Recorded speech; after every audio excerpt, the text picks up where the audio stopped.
ਵਾਹਿਗੁਰੂ ਜੀ ਕਾ ਖਾਲਸਾ ਵਾਹਿਗੁਰੂ ਜੀ ਕੀ ਫਤਿਹ। ਰਾਜਾ ਰਾਮ ਤੂੰ ਐਸਾ ਨਿਰਭਉ, ਤਰਨ ਤਾਰਨ ਰਾਮ ਰਾਇਆ ਰਹਾਉ। ਸੋ ਆਓ ਸਾਧ ਸੰਗਤ ਜੀ, ਚੱਲ ਰਹੀ ਲੜੀਵਾਰ ਵਿਚਾਰ ਪਾਵਨ ਅੰਗ 339 ਤੇ ਭਗਤ ਕਬੀਰ ਸਾਹਿਬ ਜੀ ਪਾਵਨ ਉਪਦੇਸ਼ ਬਖਸ਼ ਰਹੇ ਹਨ। ਪਰਮੇਸ਼ਰ ਅੱਗੇ ਬੇਨਤੀ ਕਰਦੇ ਹੋਏ ਕਹਿ ਰਹੇ ਹਨ ਕਿ ਹੇ ਰਾਜਾ ਪ੍ਰਕਾਸ਼ ਰੂਪ ਰਾਮ ਪਰਮੇਸ਼ਰ, ਤੂੰ ਅਜਿਹਾ ਐਸਾ ਨਿਰਭਉ ਭੈ ਤੋਂ ਰਹਿਤ ਸਰੂਪ ਹੈ।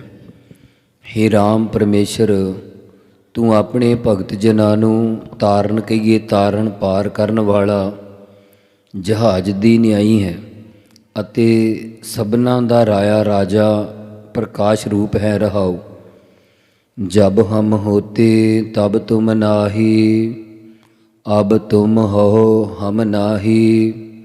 ਹੇ ਪਰਮੇਸ਼ਰ, ਜਦੋਂ ਅਸੀਂ ਹੰਗਤਾ ਮਮਤਾ ਦੇ ਸਹਿਤ ਆਪਣੇ ਆਪ ਨੂੰ ਜੀਵ ਕਹਾਉਂਦੇ ਹੁੰਦੇ ਸੀ, ਤਦੋਂ ਤੁਸੀਂ ਸਾਨੂੰ ਪ੍ਰਾਪਤ ਨਹੀਂ ਸੀ ਹੋਏ।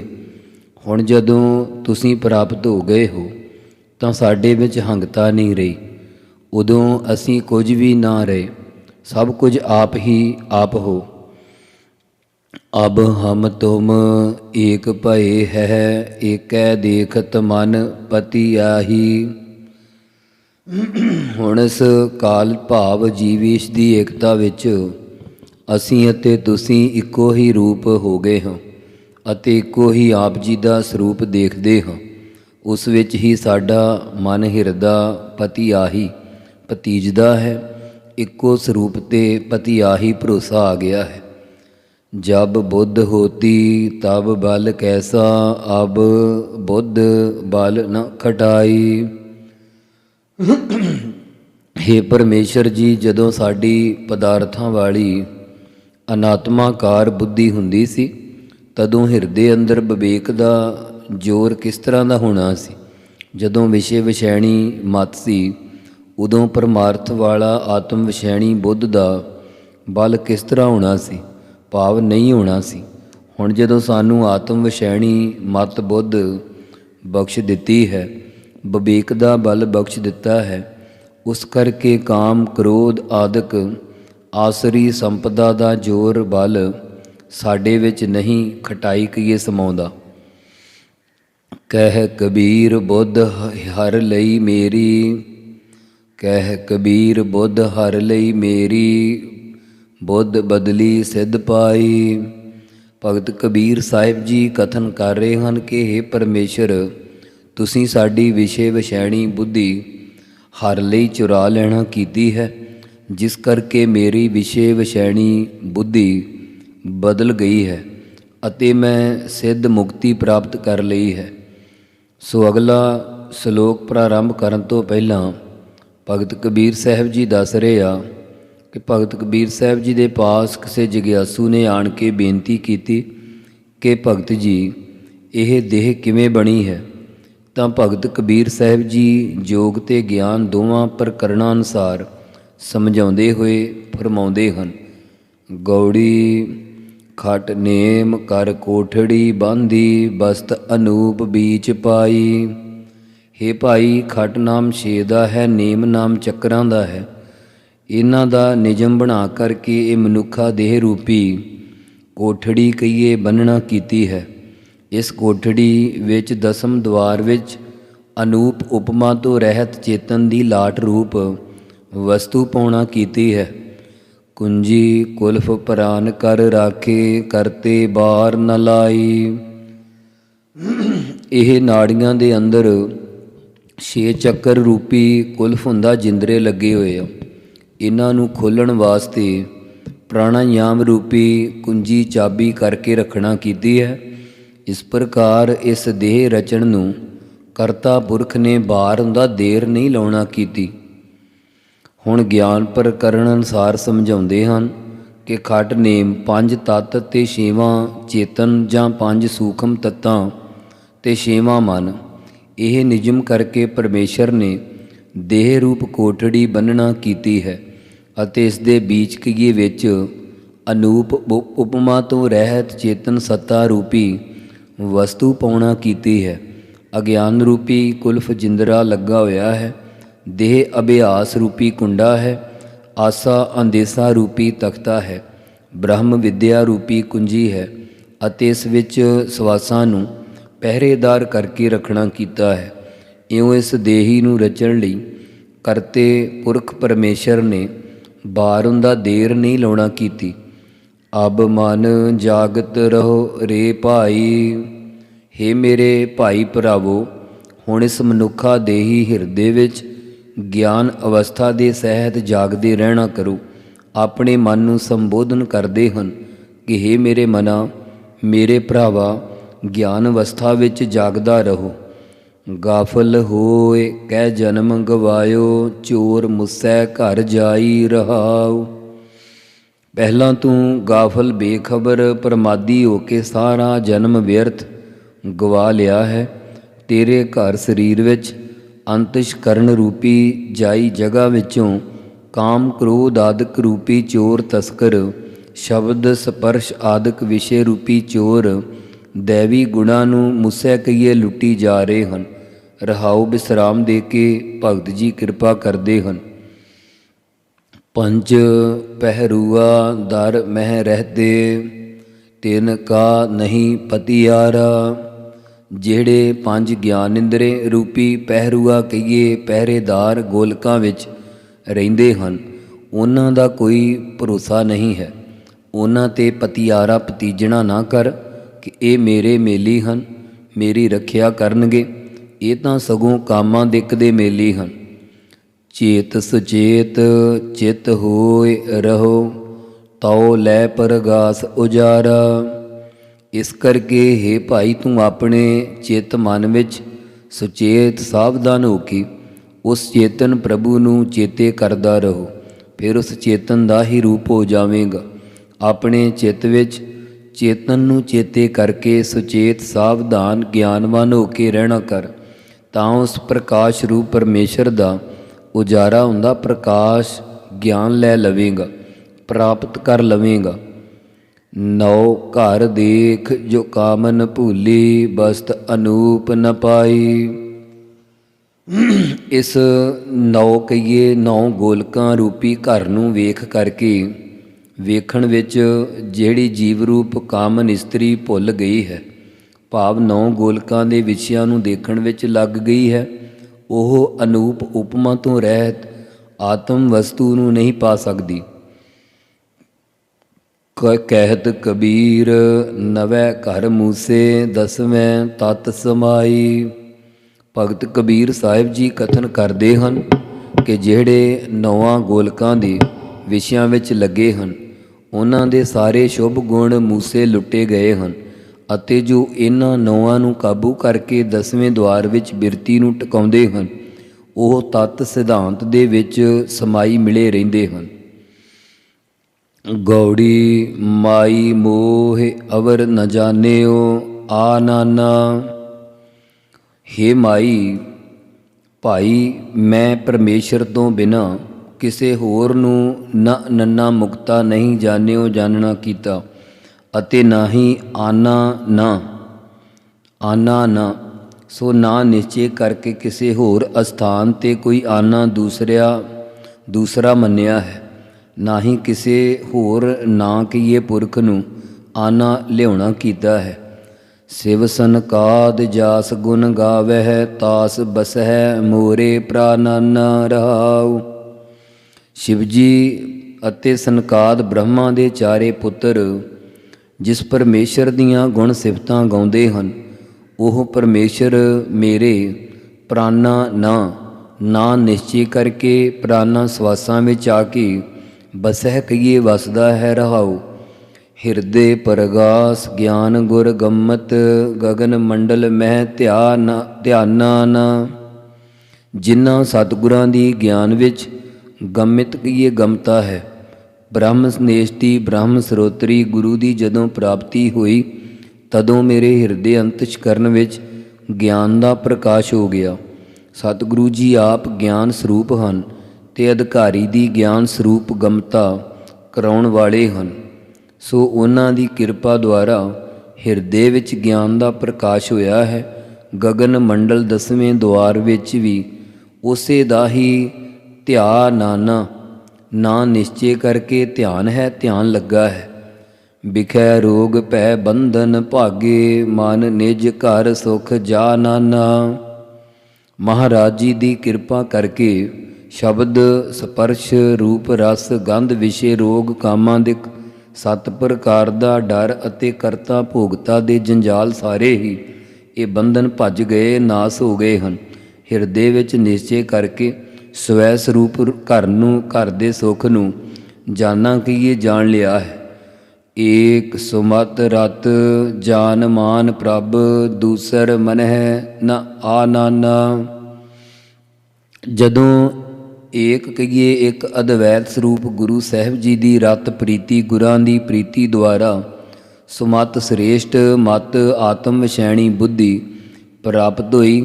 ਫਿਰ ਗੁਰਾਂ ਦੇ ਉਪਦੇਸ਼ ਦੁਆਰਾ ਸ਼ਰਵਣ ਮੰਨਣ ਆਦਿਕ ਸਾਧਨ ਕਰਕੇ ਪਰਮੇਸ਼ਰ ਦੇ ਸਰੂਪ ਨੂੰ ਜਾਣ ਲਿਆ।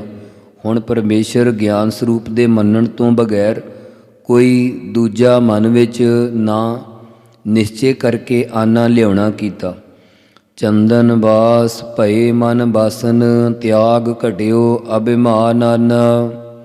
ਜਿਵੇਂ ਚੰਦਨ ਦੀ ਬਾਸ ਸੁਗੰਧੀ ਕਰਕੇ ਵਣ ਵਿੱਚ ਹੋਰ ਰੁੱਖ ਵੀ ਚੰਦਨ ਦੀ ਖੁਸ਼ਬੂ ਵਾਲੇ ਹੋ ਜਾਂਦੇ ਹਨ, ਇਵੇਂ ਸਤਿਗੁਰੂ ਸਾਹਿਬ ਰੂਪੀ ਚੰਦਨ ਦੀ ਉਪਦੇਸ਼ ਰੂਪੀ ਸੁਗੰਧੀ ਕਰਕੇ ਹਿਰਦਾ ਆਦਿਕ ਹੋਰ ਇੰਦਰੀ ਸਭ ਭਗਤੀ ਰੂਪੀ ਬਾਸਨ ਖੁਸ਼ਬੂ ਵਾਲੇ ਹੋ ਗਏ ਹਨ। ਸੋ ਹਿਰਦੇ ਵਿੱਚੋਂ ਅਭਿਮਾਨ ਨਾ ਨਿਸ਼ਚੇ ਕਰਕੇ ਅਭਿਮਾਨਾ ਹੰਕਾਰ ਗੁਮਾਨ ਤਿਆਗ ਛੱਡ ਦਿੱਤਾ ਹੈ। ਜੋ ਜਨ ਗਾਏ ਧਿਆਏ ਜਸ ਠਾਕੁਰ, ਤਾਸ ਪ੍ਰਭੂ ਹੈ ਥਾ ਨਾਨਾ। ਹੇ ਭਾਈ, ਜਿਹੜੇ ਪੁਰਸ਼ ਠਾਕੁਰ ਸੁਆਮੀ ਪਰਮੇਸ਼ਰ ਦੇ ਜਸ ਕੀਰਤਨ ਨੂੰ ਰਸਨਾ ਦੁਆਰਾ ਗਾਉਣਗੇ ਜਾਂ ਮਨ ਕਰਕੇ ਧਿਆਉਣਗੇ, ਤਾਸ ਉਹਨਾਂ ਦੇ ਹਿਰਦੇ ਰੂਪੀ ਥਾ ਨਾਨਾ, ਥਾਨਾ ਥਾਂ ਵਿੱਚ ਨਾ ਨਿਸ਼ਚੇ ਕਰਕੇ ਉਹ ਪ੍ਰਭੂ ਪਰਮੇਸ਼ਰ ਆਪ ਵਸਦਾ ਹੈ। ਤੇਹ ਬੜ ਭਾਗ ਬਸਿਓ ਮਨ ਜਾ ਕੈ, ਕਰਮ ਪ੍ਰਧਾਨ ਮਥਾ ਨਾਨਾ। ਹੇ ਭਾਈ, ਤਿਨਾਂ ਦੇ ਬੜੇ ਵੱਡੇ ਭਾਗ ਹਨ ਜਿਨ੍ਹਾਂ ਦੇ ਮਨ ਹਿਰਦੇ ਵਿੱਚ ਪਰਮੇਸ਼ਰ ਆਪ ਆ ਕਰਕੇ ਵਸ ਰਿਹਾ। ਉਹਨਾਂ ਦੇ ਮਥਾਨਾ ਨਾ ਨਿਸ਼ਚੇ ਕਰਕੇ ਮਥਾਨਾ ਮੱਥੇ ਦੇ ਕਰਮ ਪ੍ਰਧਾਨ ਸ਼੍ਰੋਮਣੀ ਮੁਖੀ ਹਨ। ਕਾਟ ਸਕਤ ਸਿਵ ਸਹਿਜ ਪਰਗਾਸਿਓ, ਏਕੈ ਏਕ ਸਮਾਨਾਨਾ। ਉਹਨਾਂ ਨੇ ਸਕਤੁੰਦਾ ਪਾਰਬਤੀ ਸ਼ਿਵ ਸ਼ਿਵਜੀ ਦੀ ਉਪਾਸਨਾ ਕਾਟ ਕੱਢ ਦਿੱਤੀ ਹੈ। ਸਖਤ ਪ੍ਰਕਿਰਤੀ ਤੇ ਸ਼ਿਵ ਪੁਰਖ ਕੱਢ ਦਿੱਤਾ ਹੈ। ਉਹਨਾਂ ਨੂੰ ਗਿਆਨ ਦਾ ਪ੍ਰਗਾਸਿਓ ਪ੍ਰਕਾਸ਼ ਹੋ ਗਿਆ ਹੈ ਅਤੇ ਨਾ ਨਿਸ਼ਚੇ ਕਰਕੇ ਉਹ ਇੱਕੋ ਇੱਕ ਬ੍ਰਹਮ ਸਰੂਪ ਵਿੱਚ ਸਮਾਨਾ ਸਮਾ ਗਏ ਹਨ। ਕਹਿ ਕਬੀਰ ਗੁਰ ਭੇਟ ਮਹਾ ਸੁਖ, ਪ੍ਰਮਤ ਰਹੇ ਮਨ ਮਾਨਾਨਾ। ਭਗਤ ਕਬੀਰ ਸਾਹਿਬ ਜੀ ਕਥਨ ਕਰਦੇ ਹਨ, ਆਪਣੇ 74ਵੇਂ ਸ਼ਬਦ ਸ਼ਲੋਕ ਦੇ ਵਿੱਚ ਸੰਪੂਰਨਤਾ ਕਰਦੇ ਹੋਏ ਫਰਮਾਉਂਦੇ ਹਨ ਕਿ ਇਉਂ ਸਤਿਗੁਰਾਂ ਨਾਲ ਭੇਟ ਮਿਲਣੇ ਕਰਕੇ ਮਹਾਂ ਸੁਖ, ਆਤਮ ਸੁਖ, ਆਨੰਦ ਸੁਖ ਸਰੂਪ ਦੀ ਪ੍ਰਾਪਤੀ ਹੋਈ ਹੈ। ਪਹਿਲਾਂ ਤਾਂ ਭਰਮਦੇ ਰਹਿੰਦੇ ਸੀ, ਕਿਉਂਕਿ ਉਦੋਂ ਮਾਨਾ ਨਾ ਹੀ ਮਾਨਾ ਮੰਨਿਆ ਹੀ ਨਹੀਂ ਮਨ। ਗੁਰਾਂ ਦੀ ਪ੍ਰਾਪਤੀ ਕਰਕੇ ਹੁਣ ਭਰਮਣ ਵੱਲੋਂ ਰਹਿ ਗਏ ਹਾਂ।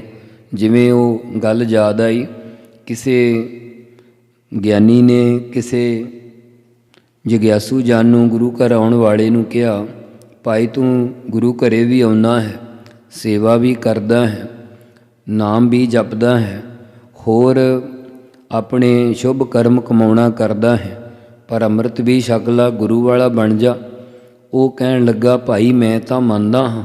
ਉਹ ਨਹੀਂ ਮੰਨਦਾ। ਪੁੱਛਿਆ ਕੌਣ ਨਹੀਂ ਮੰਨਦਾ? ਕਹਿੰਦਾ ਮੇਰਾ ਮਨ ਨਹੀਂ ਮੰਨਦਾ। ਸੋ ਉਹ ਗੱਲ ਕਬੀਰ ਸਾਹਿਬ ਕਹਿ ਰਹੇ ਆ, ਜਿੰਨਾ ਚਿਰ ਸਾਡਾ ਮਨ ਹੀ ਨਹੀਂ ਨਾ ਮੰਨਦਾ, ਅਸੀਂ ਕੋਈ ਵੀ ਕਰਮ ਕਰਦੇ ਠੀਕ ਹੈ, ਉਹਨਾਂ ਦਾ ਫਲ ਤਾਂ ਜ਼ਰੂਰ ਅਵੱਸ਼ ਪ੍ਰਾਪਤ ਹੁੰਦਾ ਹੈ, ਪਰ ਉਹ ਸਹਿਤ ਫਲ ਦੇ ਨਹੀਂ ਹੁੰਦਾ। ਕਿਉਂਕਿ ਗੁਰੂ ਵਾਲੇ ਬਣ ਕੇ ਹੀ ਗੁਰੂ ਪਾਸੋਂ ਸੰਪੂਰਨ ਵਸਤੂ ਪ੍ਰਾਪਤ ਹੁੰਦੀ ਹੈ, ਜਿਸ ਦਾ ਨਾਮ ਹੈ, ਜਿਸ ਦਾ ਨਾਮ ਸੁਖ ਆਨੰਦ ਹੈ। ਸੋ ਇੱਥੇ ਕਬੀਰ ਸਾਹਿਬ ਕਹਿ ਰਹੇ ਕਿ ਅਸੀਂ ਉਤਨੀ ਦੇਰ ਭਰਮਦੇ ਰਹਿੰਦੇ, ਸਾਡੇ ਵਾਸਤੇ ਕਹਿ ਰਹੇ ਆ, ਜਿਤਨੀ ਦੇਰ ਸਾਡਾ ਮਨ ਨਹੀਂ ਮੰਨਦਾ ਅਸੀਂ ਭਟਕਦੇ ਰਹਿੰਦੇ ਹਾਂ। ਸੋ ਗੁਰਾਂ ਦੀ ਪ੍ਰਾਪਤੀ ਕਰਕੇ ਹੁਣ ਭਰਮਣ ਵੱਲੋਂ ਰਹਿ ਗਏ ਹਾਂ ਅਤੇ ਮਾਨਾ ਨਾ ਨਿਸ਼ਚੇ ਕਰਕੇ ਮਨ ਮਾਨਾ ਮੰਨ ਗਿਆ ਹੈ। ਰਾਗ ਗੌੜੀ ਪੂਰਬੀ 52 ਅੱਖਰੀ, ਕਬੀਰ ਜੀਓ ਕੀ ਇੱਕ ਓੰਕਾਰ ਸਤਨਾਮ ਕਰਤਾ ਪੁਰਖ ਗੁਰ ਪ੍ਰਸਾਦ। ਭਗਤ ਕਬੀਰ ਸਾਹਿਬ ਜੀ ਕਾਂਚੀ ਵਿੱਚ ਬਿਰਾਜਮਾਨ ਸਨ। ਬੇਅੰਤ ਜੀਵਾਂ ਤਾਈਂ ਪਵਿੱਤਰ ਉਪਦੇਸ਼ ਬਖਸ਼ ਕਰਕੇ ਨਿਹਾਲ ਕਰਦੇ। ਭਗਤ ਜੀ ਦੇ ਪਾਵਨ ਬਚਨਾਂ ਨਾਲ ਕਈ ਜੀਵਨ ਮੁਕਤੀ ਨੂੰ ਪ੍ਰਾਪਤ ਹੋ ਜਾਂਦੇ, ਕਈ ਪ੍ਰੇਮ ਵਿੱਚ ਲੀਨ ਹੋ ਜਾਂਦੇ, ਕਈ ਬੈਰਾਗ ਵਿੱਚ ਆ ਜਾਂਦੇ। ਇਸ ਕਰਕੇ ਕਬੀਰ ਜੀ ਦੀ ਸੰਗਤ ਕਰਕੇ ਬਹੁਤ ਜੀਆਂ ਦਾ ਉਧਾਰ ਹੋਇਆ। ਇੱਕ ਦਿਨ ਭਗਤ ਕਬੀਰ ਸਾਹਿਬ ਜੀ ਆਪਣੇ ਘਰ ਵਿੱਚ ਬੈਠੇ ਸਨ। ਉਹਨਾਂ ਦੇ ਪਾਸ ਇੱਕ ਸੰਸਕ੍ਰਿਤ ਦਾ ਵਿਦਵਾਨ ਪੰਡਤ ਅਤੇ ਇੱਕ ਮੁਸਲਮਾਨਾਂ ਦਾ ਵਿਦਵਾਨ ਕਾਜੀ, ਇਹ ਦੋਵੇਂ ਜਣੇ ਆਏ। ਪੰਡਤ ਨੇ ਪ੍ਰਸ਼ਨ ਕੀਤਾ ਕਿ ਕਬੀਰ ਜੀ, ਤੁਸੀਂ 52 ਅੱਖਰਾਂ ਦੀ ਵਿਚਾਰ ਵੀ ਜਾਣਦੇ ਹੋ ਜਾਂ ਨਹੀਂ? ਕਾਜੀ ਕਹਿੰਦਾ ਕਿ ਤੁਸੀਂ ਫਾਰਸੀ ਇਲਮ ਦੀ ਕੋਈ ਬਾਤ ਤੇ ਅੱਲਾ ਨੂੰ ਜਾਣਦੇ ਹੋ ਜਾਂ ਨਹੀਂ? ਇਹ ਪ੍ਰਸ਼ਨ ਸੁਣ ਕਰਕੇ ਭਗਤ ਕਬੀਰ ਜੀ ਦੋਨਾਂ ਦੇ ਪ੍ਰਥਾਏ ਇਹ 52 ਅੱਖਰੀ ਨਾਮੇ ਬਾਣੀ ਉਚਾਰਨ ਕਰਦੇ ਹਨ। ਸੋ ਰਾਗ ਗੌੜੀ ਦੀ ਪੂਰਬੀ ਜਾਤੀ ਵਿੱਚ ਭਗਤ ਕਬੀਰ ਸਾਹਿਬ ਜੀ ਦੀ ਬਾਣੀ ਹੈ। ਇੱਕ ਅਦਵੈਤ ਸਰੂਪ ਬ੍ਰਹਮ ਓੰਕਾਰ ਸਰਬ ਦਾ ਪ੍ਰਕਾਸ਼ਕ ਸਤ ਤ੍ਰੈ ਕਾਲ ਆਬਾਦ ਸਰੂਪ ਹੈ। ਨਾਮ ਪ੍ਰਸਿੱਧ ਰੂਪ ਕਰਤਾ ਸਾਰੇ ਸੰਸਾਰ ਨੂੰ ਰਚਣ ਵਾਲਾ ਪੁਰਖ ਪੂਰਨ ਗੁਰ ਪ੍ਰਸਾਦ ਗੁਰਾਂ ਦੀ ਕਿਰਪਾ ਦੁਆਰਾ ਜਿਸ ਦੀ ਪ੍ਰਾਪਤੀ ਹੁੰਦੀ ਹੈ। ਇਹ ਸਰੂਪ ਲਖਣ ਤੇ ਤਟਸਥੀ ਲਖਣ ਕਰ ਕਹਿ ਕੇ ਖੋੜਸਾ ਮੰਤਰ ਉਚਾਰਨ ਕਰਕੇ ਅੱਗੇ ਫਰਮਾਉਂਦੇ ਹਨ। 52 ਅਛਰ ਲੋਕ ਤਰੈ ਸਭ ਕਛ ਇਨਹੀ ਮਾਹੇ। ਹੇ ਭਾਈ, ਜੋ ਸੰਸਕ੍ਰਿਤ ਦੇ 52 ਅੱਖਰ ਵਰਣ ਹਨ ਅਤੇ ਲੋਕ ਤਰੈ, 3 ਲੋਕਾਂ ਵਿੱਚ ਸਭ ਦੁਨੀਆ ਆ ਗਈ ਤੇ 52 ਅੱਖਰਾਂ ਵਿੱਚ ਸਭ ਵਿਦਿਆ ਆ ਗਈਆਂ। ਇਉਂ ਸਾਰਾ ਕੁਝ ਇਹਨਾਂ ਦੇ ਮਾਹੇ ਵਿੱਚ ਹੀ ਕਥਨ ਕੀਤਾ ਹੋਇਆ ਹੈ। ਇਹ ਅੱਖਰ ਖਿਰ ਜਾਹੇਗੇ, ਓਏ ਅੱਖਰ ਇਨ ਮਹਿ ਨਾਹੇ। ਭਗਤ ਸਾਹਿਬ ਦੱਸ ਰਹੇ, ਹੈ ਪੰਡਤ, ਇਹ ਸੰਸਕ੍ਰਿਤ ਦੇ 52 ਅੱਖਰ ਵੜਨ ਤਾਂ ਖੇਰ ਕਹੀਏ ਖਰ ਜਾਣਗੇ, ਭਾਵ ਨਾਸ ਹੋ ਜਾਣਗੇ। ਫਿਰ ਪ੍ਰਸ਼ਨ ਕੀਤਾ ਕਿ ਹੇ ਕਬੀਰ ਜੀ, ਤੁਸੀਂ ਹੁਣੇ ਕਿਹਾ ਸੀ ਕਿ 52 ਅੱਖਰਾਂ ਤੇ 3 ਲੋਕਾਂ ਵਿੱਚ ਹੀ ਸਭ ਕੁਝ ਹੈ, ਤਾਂ ਫਿਰ ਪਰਮੇਸ਼ਰ ਵੀ ਇਹਨਾਂ ਵਿੱਚ ਹੀ ਹੈ। ਤੇ ਜਦੋਂ ਇਹ ਅੱਖਰ ਨਾਸ ਹੋ ਜਾਣਗੇ ਤਾਂ ਕੀ ਪਰਮੇਸ਼ਰ ਦੀ ਹੋਂਦ ਵੀ ਨਾਸ ਹੋ ਜਾਵੇਗੀ? ਸੋ ਉੱਤਰ ਦਿੰਦੇ, ਹੈ ਪੰਡਤ, ਉਹ ਪਰਮੇਸ਼ਰ ਅੱਖਰ ਭਾਵ ਖਰਨ ਤੋਂ ਰਹਿਤ ਹੈ ਅਤੇ ਉਹ ਇਹਨਾਂ ਅੱਖਰਾਂ ਦੇ ਵਿੱਚ ਨਹੀਂ, ਨਾਹੇ ਕਹੀਏ ਨਹੀਂ ਹੈ, ਪਰੰਤੂ ਵਿਆਖਿਆ ਰੂਪ ਕਰਕੇ ਤਾਂ ਅੱਖਰਾਂ ਦੇ ਵਿੱਚ ਹੈ, ਪੂਰਨ ਰੂਪ ਕਰਕੇ ਵਿਆਖਿਆ ਰੂਪ ਨਹੀਂ ਹੈ। ਅਕਥਨੀ ਰੂਪ ਹੋਣ ਕਰਕੇ ਅੱਖਰਾਂ ਤੋਂ ਰਹਿਤ ਹੈ ਅਤੇ ਉਹ ਇਹਨਾਂ ਅੱਖਰਾਂ ਦੇ ਵਿੱਚ ਨਹੀਂ ਹੈ। ਫਿਰ ਪ੍ਰਸ਼ਨ ਕੀਤਾ, ਹੈ ਕਬੀਰ ਜੀ, ਕੀ ਜੀ ਅੱਖਰ ਕਿੱਥੋਂ ਤੱਕ ਹਨ?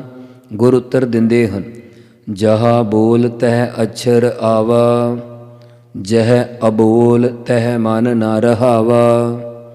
ਹੇ ਪੰਡਤ, ਜਿੱਥੋਂ ਤੱਕ ਬੋਲੀਦਾ ਹੈ, ਬੋਲ ਚਾਲ ਹੈ, ਉੱਥੋਂ ਤੱਕ ਅੱਖਰ ਆਉਂਦਾ ਹੈ, ਅੱਖਰਾਂ ਦੀ ਗਿਣਤੀ ਆਉਂਦੀ ਹੈ। ਜਿੱਥੇ ਅਬੋਲ ਕਹੀਏ ਬੋਲਣ ਤੋਂ ਰਹਿਤ ਨਿਰਵਿਕਲਪ ਅਵਸਥਾ ਹੈ, ਉੱਥੇ ਮਨ ਹਿਰਦਾ ਨਹੀਂ, ਰਹਾਵਾ ਨਹੀਂ ਰਹਿ ਸਕਦਾ। ਬੋਲ ਅਬੋਲ ਮਦ ਹੈ ਸੋਈ, ਜਸ ਓਹ ਹੈ ਤਸ ਲਖੈ ਨ ਕੋਈ।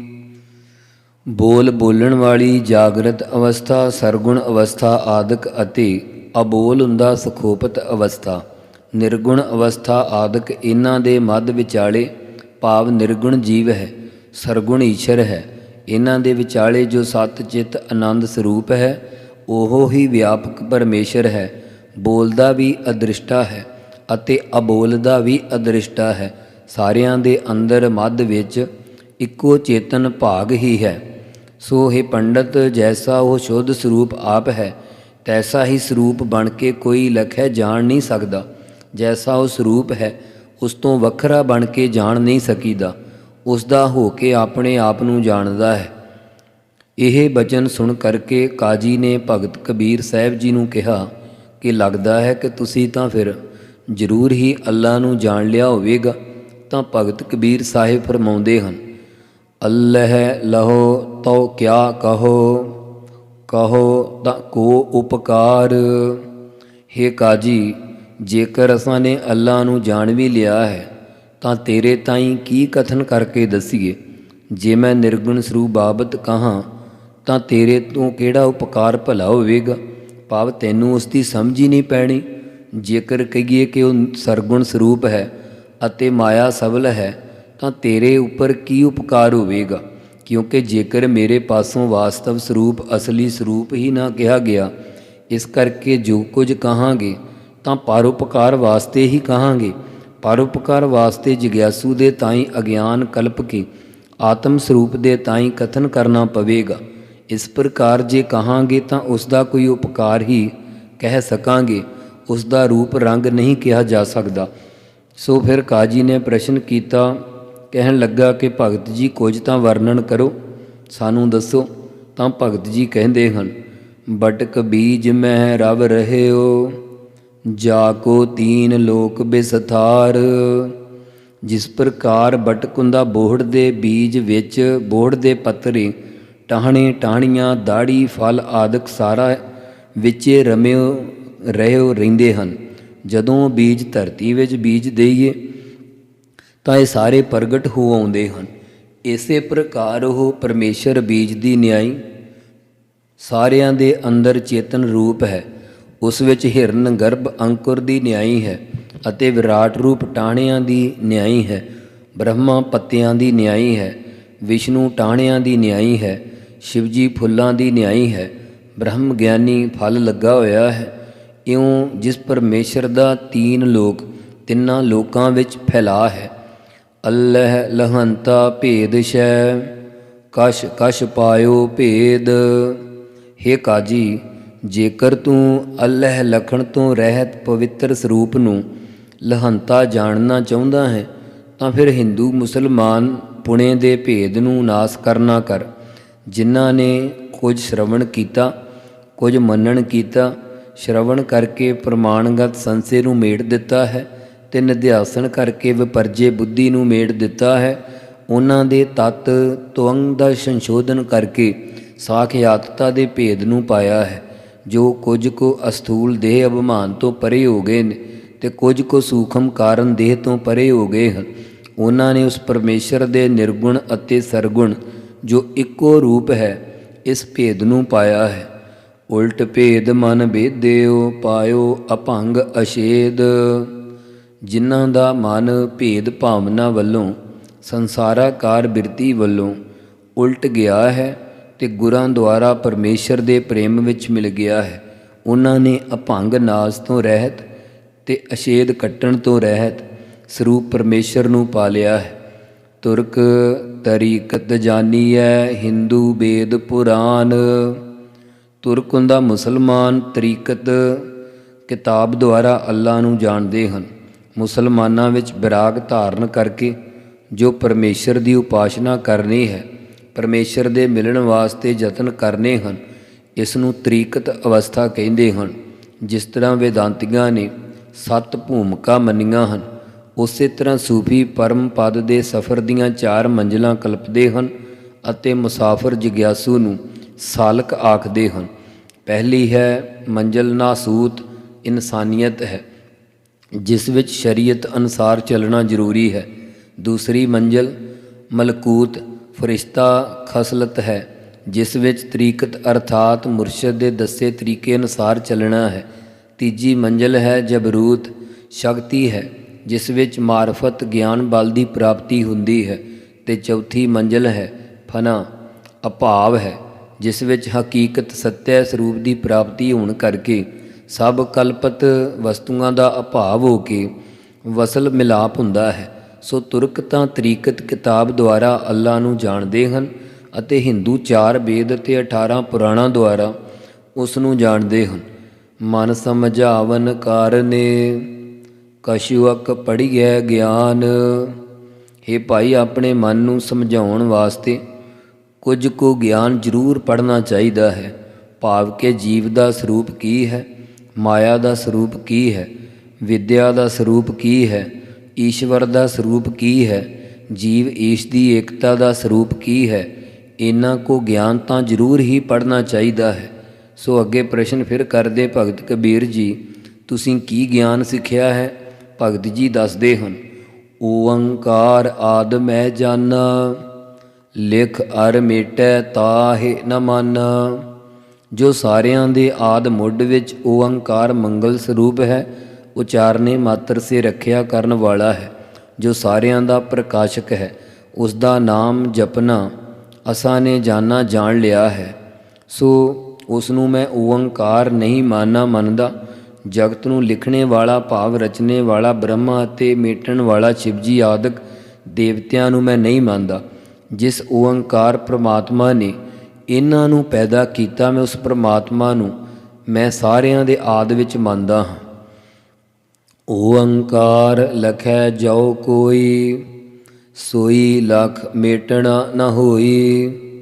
ਹੇ ਭਾਈ, ਜਦੋਂ ਕੋਈ ਸਭ ਦੇ ਪ੍ਰਕਾਸ਼ਕ ਓੰਕਾਰ ਪ੍ਰਮਾਤਮਾ ਦੇ ਤਾਈਂ ਜਾਣ ਲਵੇ, ਸੋਈ ਕੀ ਉਹੀ ਪੁਰਸ਼ ਲਖ ਜਾਣਨ ਵਾਲਾ ਲਕਸ਼ ਸਰੂਪ ਹੋ ਜਾਂਦਾ ਹੈ, ਨਿਸ਼ਾਨਾ ਰੂਪ ਹੋ ਜਾਂਦਾ ਹੈ।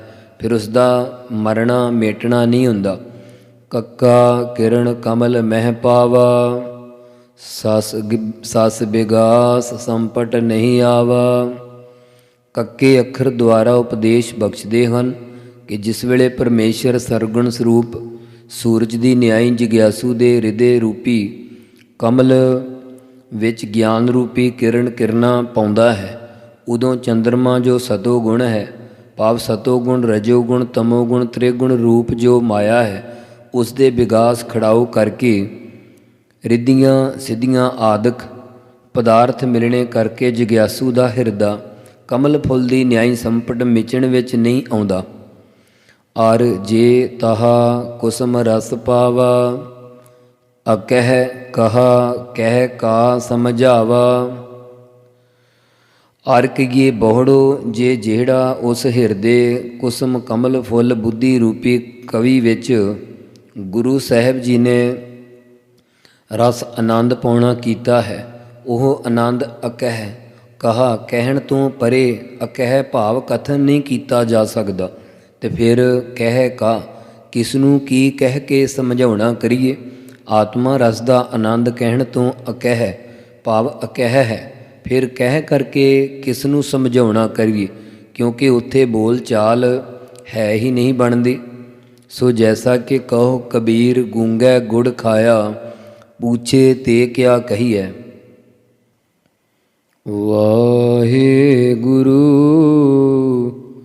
ਵਾਹਿਗੁਰੂ ਵਾਹਿਗੁਰੂ ਵਾਹਿਗੁਰੂ ਵਾਹਿਗੁਰੂ ਵਾਹਿਗੁਰੂ ਵਾਹਿਗੁਰੂ ਵਾਹਿਗੁਰੂ ਵਾਹਿਗੁਰੂ